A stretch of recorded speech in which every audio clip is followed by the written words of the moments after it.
Hey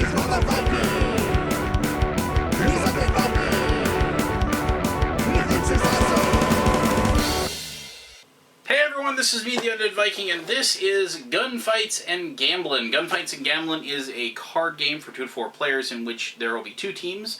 One side will be the good guys, one side will be the bad guys, or I think they're called the Pioneers and the Renegades. There is a town, a nameless town, some town in the Wild West, and for whatever reason, the Renegades want to burn it to the ground. And because the Pioneers are the good people, they want to save it and keep it from being burned to the ground. The players are going to purchase and steal, in the case of the Renegades, different equipment that will allow them to get guns and dynamite and beer and just old Westy type items that they'll outfit their characters with. And they will then pick different buildings within the town to try to burn down. The buildings themselves give different powers and abilities to the Pioneers. So the Pioneers want to keep them up and running because, one, that's their goal. I mean, if they don't let their if they let their town burn to the ground, then they're not going to succeed at at winning, because because like they want to have a town to be victorious in, and two, it's in order for them to equip themselves and what have you, those buildings have to exist. The gambling, as it says, gunfights and gambling. So they will be fighting, when they meet the different buildings. But the gambling comes in because there is a very limited amount of money that each player will have, especially if you are the townspeople and your bank shuts down. You're not going to have any cash coming in from your bank. So you will need to go to the saloon and you'll need to gamble and attempt to win more money so you'll be able to once again buy things. And this game is a fun team versus team game. As I said, it is for 2 to 4 people. There are 2 distinct characters for each side, so if you have 4 players, each person takes a character.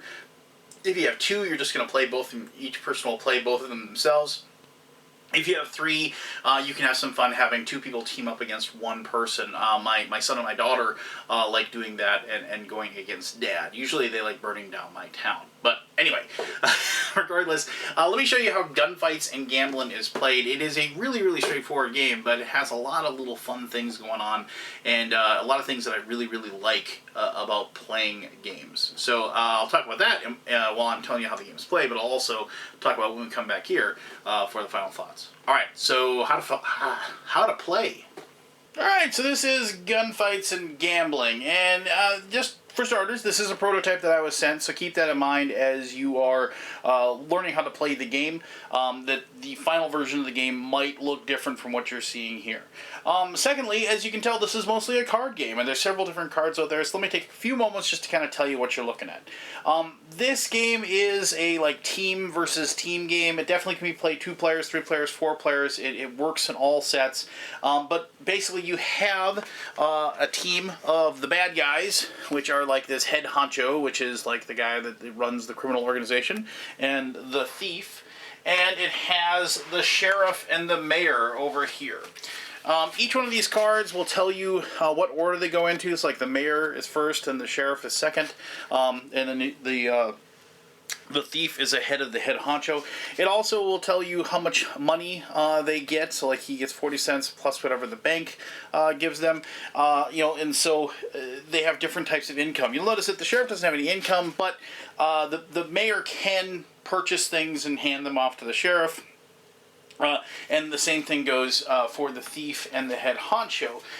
So just because you don't have income doesn't necessarily mean that you don't get any money during the game. So there are 5 buildings that make up the town. The church, the bank, the saloon, the store, and the casino. Now, this whole game is about the bad guys trying to burn down the buildings of the town. And it is about the good guys trying to prevent that from happening. Each one of these buildings does something. So, like, the church determines who shoots first in case of a combat. As long as the church is still up, the pioneers, the good guys, will shoot first. Otherwise, the bad guys, the thief and the head honcho, will shoot first.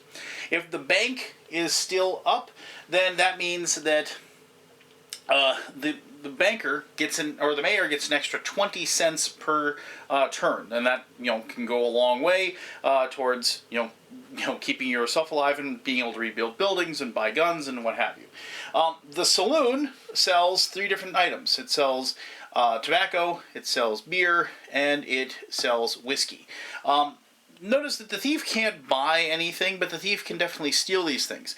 If the saloon burns down, and the back of these cards has, like, the burned down wreckage of the building and how much it costs to rebuild, the thief can still steal these things because of the fact that, like, they're not just going to this town to steal. There's other stores that they can go steal from.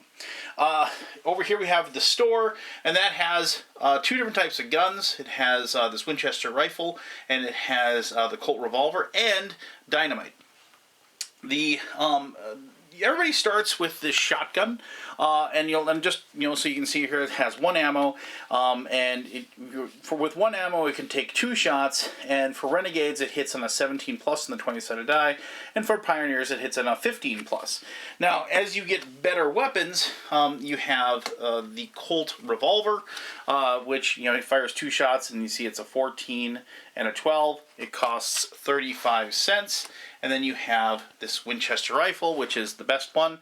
And it's 50 cents, or it's 25 cents after you buy the pistol. And you see it has 2 shots at 11 plus and a 9 plus. So, the weapons don't technically, these guns don't do more damage than the others, but they get easier to hit with. However, if you buy dynamite, where it is risky, it hits, when you roll, 10, like on 11 plus, you hit your enemies, and at minus 10 or 10 or less, you hit yourself, and it does 3 points of damage, and it costs 20 cents. You'll notice that each one of these people has 3 health. And if you get killed, it's you get reborn. Next thing you have a little skull, you flip the card over, you get reborn for the next round. But obviously, getting killed is not a good thing. Mostly because either A, if you're the good guys, you can't protect the buildings that you're protecting, and B, if you are the bad guys, you actually getting killed. Could possibly, 1, well, you don't get to burn down the buildings, and 2, it could possibly give the good guys points. The final building is the gambling den, and so it's interesting to note that the gambler, you can always gamble as the bad guy. Even I think this is kind of nice. They actually say first you can perform up to 3 thieving actions from weapons, expendables, and ammo. 2 ammo or 1 beer still counts the thieving attempt, but you not require roll. So that's like what the thief can do. It tells you exactly what they have the abilities are, and then you have collect income, and then purchase items and gamble, and then decide which buildings you and the thief are going to attack. I'm jumping ahead, but I wanted to basically show that you could, gamble as the head honcho, and you can always gamble, and just like the thief, who can always steal, no matter even if the saloon's burned down, he can still steal beer. It's because he's stealing from another store. You are considered, if you want to gamble as the head honcho, you're gambling at another casino somewhere else. All right, so why don't I show you how gambling works? Since I'm going to be referencing it a few times, when you gamble, you wager 5, 10, or 15 cents, and so you're going to collect the money out of these little coins here. And these things over here are coins. Those are actually ammo tokens, and these cost here you can see there's little bullets there, and you can see they cost 5 cents a piece. I should mention that even though a gun will say 2 shots on it, that's still just 1 ammo token. You don't have to have 2 ammo tokens to do the 2 shots. You just spend 1 ammo token to get the 2. All right, so there's actually 2 20-sided. This cool little shotgun shell here. The way the gambling works, it's called Blind Betty. And you place a bet between 5 and 15 cents. And you just say, so if I want to wager 10 cents, I'd say I'm gonna wager 10 cents, like so. And now I take this one, I roll it, and I turn it over, and I can't see it. I don't know what's there. And then I'm going to take this die and I'm going to roll it. And so I have an 8.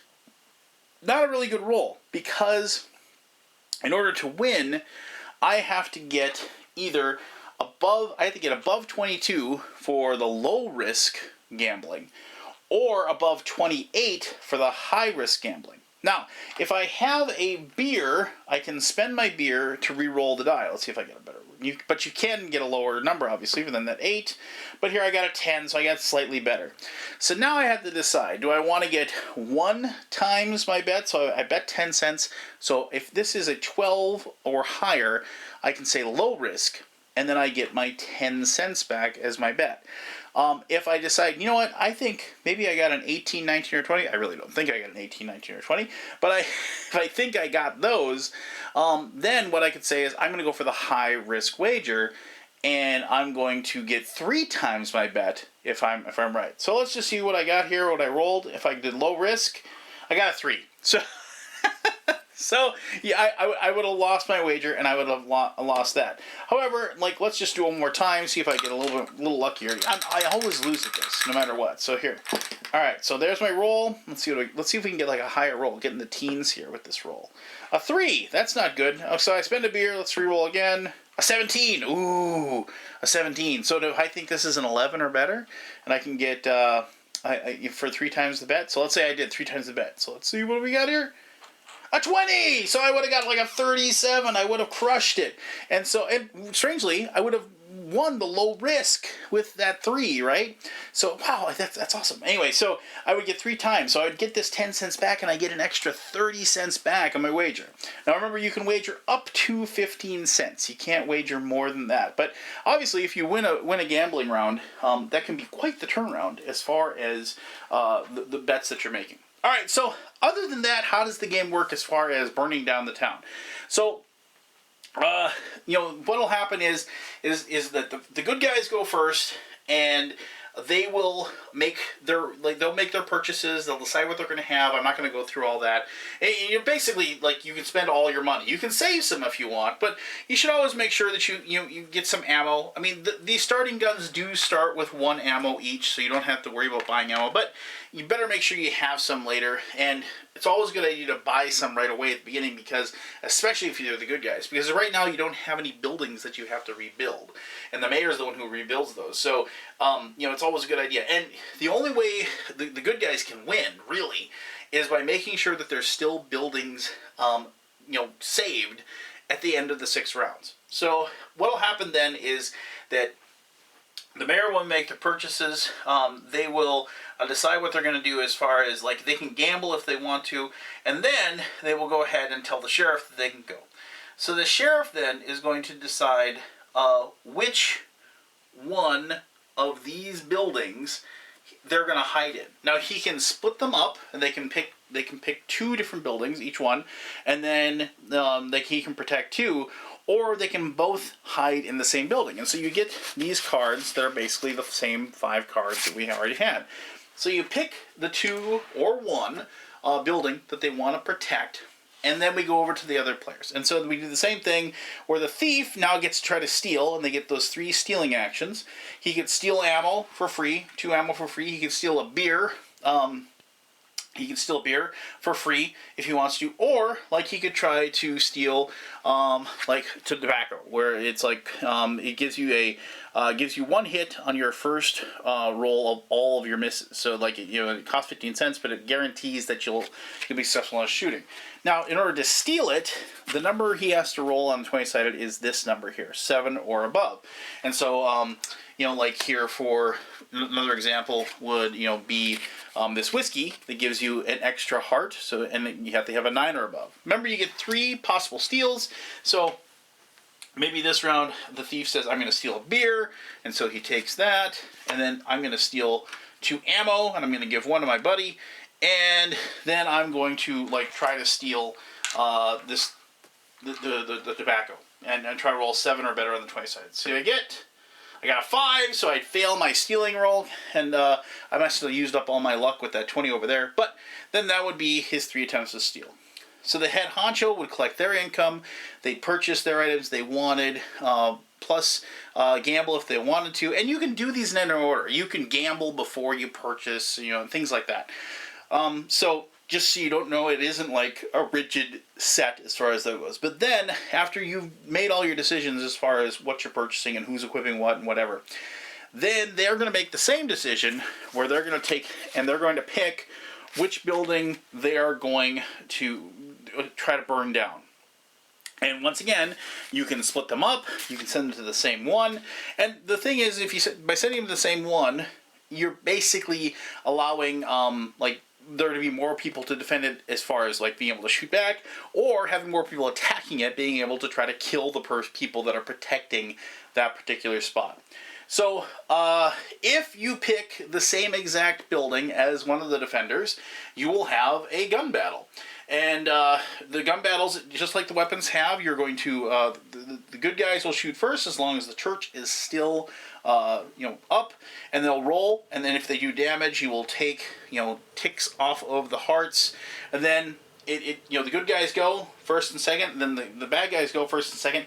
If they can manage, let's say both of these guys went to the same spot, the sheriff, maybe they both attacked the church and the sheriff was there, and if we got really lucky and we killed the sheriff and got him, we would turn that over to show he was dead, and then we would be able to burn the church down, and and for that turn. So then what happens is, after all that is said and done, we would this little 6-gun revolver circle here is what we're going to use for keeping track of the score. And so what we do is, for the first round, for every round, you're going to put one of these. So if we succeed in burning one building down, you use one red token. Put it right there. If you succeed in burning 2 of them down, you turn it over and there's a little 2 there. And this will not only be the round marker, but it'll also keep track of the score. You can, if no points are scored by anybody, you have these gray circles that just means it's a dud, nothing happens. If none of the buildings get burned down and the good guys somehow manage to kill both of the bad guys, you get one of these blue circles, and that's worth 1 point at the end of the game. Alright, so there is one other card I should show you. And if you have, if you've turned over a building, meaning that it's on fire, once in the first 5 rounds, the mayor has this card where it is this fire wagon. And you can, in the torch building, you put the fire out. You get this, use this one time that'll save a building. So let's, for example, let's pretend, let's go back, let's say maybe we burn down that and we burn down the store. And so we got 2 points for that instead. Well, the mayor says, well, we need the store because we need better weapons. So I'm going to use this card to save the store. And you have to do this the turn that it was done. You still get the points, mind you. So just because you save it with the fire wagon doesn't take away the point that the bad guys get, or the renegades, I should say. But then you turn this over and you give this to the sheriff. So what happens with this is, on the last round of the game, this is an extra defender that the good guys or the pioneers will get at the last round, and they will pick one building that this will protect, and that means that that particular building can't be burned down to the ground on that round.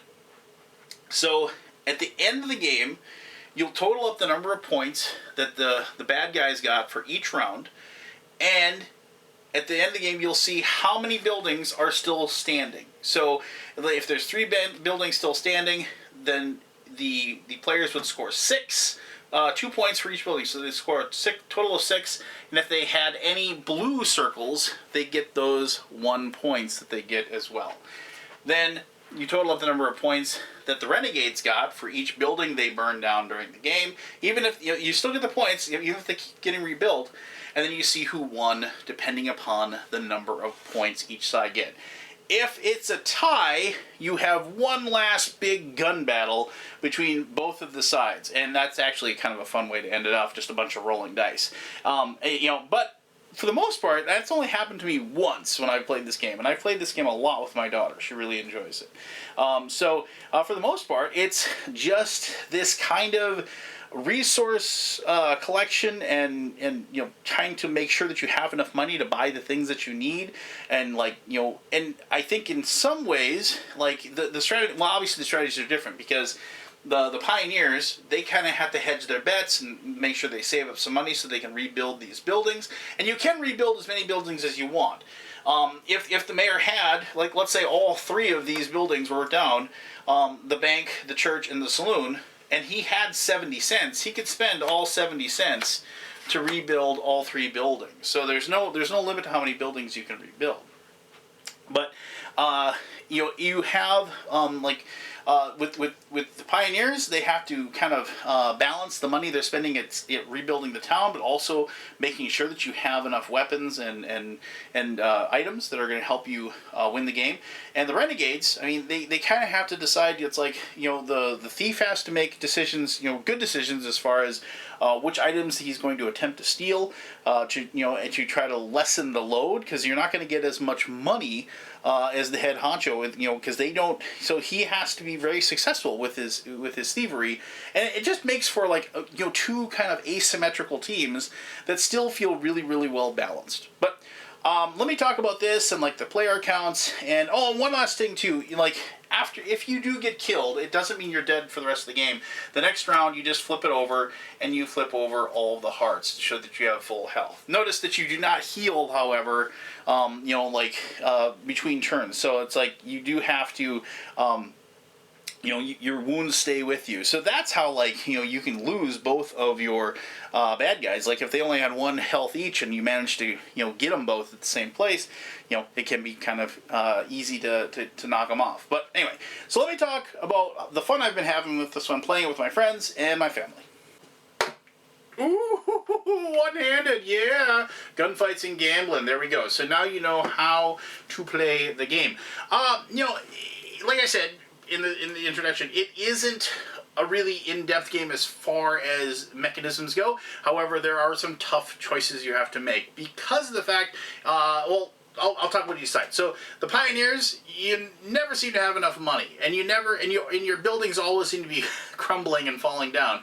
So you have times when, okay, we're just going to do I go without a lot of do I go without purchasing a new weapon for the sheriff who desperately needs one right now? Do I get a whiskey and combine that? Oh, no, I'm sorry, whiskey. Do I get tobacco and then combine that with the dynamite so I can have a guaranteed hit, or do I rebuild my buildings? And then there's also a thing. It's at the end of the game, and this is something that works to a certain extent. Rebuilding buildings maybe at the very beginning isn't super important because of the fact that not that you eventually want to rebuild them, but you're just kind of building them back up so they can get burnt down again, right? So there's this weird decision where it's I need to build this, but I'm just putting another person up on a dunk tank, basically, for it to be knocked down again. So maybe you hold off for a little bit. The mayor still does get 40 cents, and if you can get some luckiness with some gambling, as long as the casino's still open, then you still might have enough money, and also you're limiting the choices for the shots. Now, there's some little rules that I didn't mention. You do have to fight, but you can make the choice not to attack. Meaning, let's say you fire second and you have your 2 shots, but the person has 3 health, and you don't want to waste the ammo. You can say, I'm not going to shoot this round just because you can't possibly kill them, and hold off and wait for another round. That way you don't have to spend the money on getting ammo the next turn. So, there's things like that you can choose to do.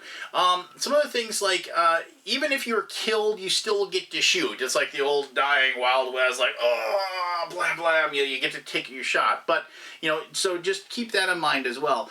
The other thing, there is, the difference between the gunfights, as far as the hits for the guns. If you have the big major gun battle at the very end of the game to determine the winner, all of you are going to use the lower number on those shots. So you don't have, you can't play as the pioneers for that particular ending because you have the better chance of shooting it. Then everybody's going to use the Pioneer numbers to shoot. So what do I like about it? Well, it's got one thing that I've always really liked about games, and that's reveal moments. There's something about games where you have your cards that you don't know which one you're going to be picked, and you pick those cards, you put them down, the other person has no idea, and then you flip them over to show what you picked. And there's that moment where everybody flips the card over and you see what it is, and you see if they match up, you see if you guess correctly. And I like that. I also like, the I think that you think that you think that I think, oh, I think you're going to attack the church, or I think, but he thinks I'm going to attack the church. So I don't want to attack the church, I'm going to attack the casino. And he's like, well, but then maybe he's thinking that I'm thinking that he's, you see where I'm going with this. I like that. I like trying to decide and trying to figure out as far as, like, what are they thinking right now, or what are they thinking that my priority is? And anytime you have mechanisms that set up situations where people can use their own brains and use their own wits to try to determine what they think they know about the person sitting across the table, I think that is a wonderful atmosphere to be in, because not only does it allow people to feel clever when they're correct, but it also it's a situation where you have that personal moment to shine, and it kind of goes hand in hand with me feeling clever. But there's some games need to make people feel good about themselves, right? I mean, I don't care what the game is. You can sit there and play any game, but you don't want to play an entire game and never at some moment feel like, you want to feel good about a decision you made. You want to feel like you were clever. You want to feel like you did the right thing in certain moments and certain like essences of the game, because there's gonna be tons of decisions in any game you play, especially and gunfights and gambling is no different. But having those decisions to make and then making them right, I think games have that premise of like setting you up for that success. And when you have that, you feel good, and you feel good about the game you're playing, and you feel good about your partner because you're not letting them down, and you can also cheer and high-five each other and laugh at the person across the table. All in good fun, of course. And I like games that make those moments. And like I said, Gunfights and Gambling, I was able to play this with my kids. One is 11, one is 6. Admittedly, we play a lot of board games, so it might not be the perfect comparison, but this was something that now that summer is here, we dug this out and played it several times, and we had a blast just because it wasn't so much the game was fun, obviously, but it was that moment. It was that moment of like my kids laughing their butts off at me as they were blasting my mayor to death because I picked the wrong building where they sent both of their guys, and they thought that was hilarious.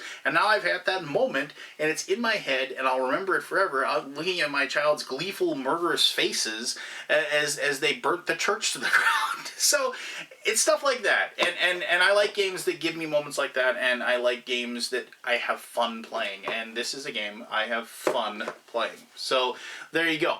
If you have any questions about Gunfights and Gambling, I'll happily answer those as best as I can. As always, thank you very much for taking the time to watch this video. Until next time, I'm the Undead Viking, you're you, and you have yourself one heck of an awesome day. Alright, bye-bye.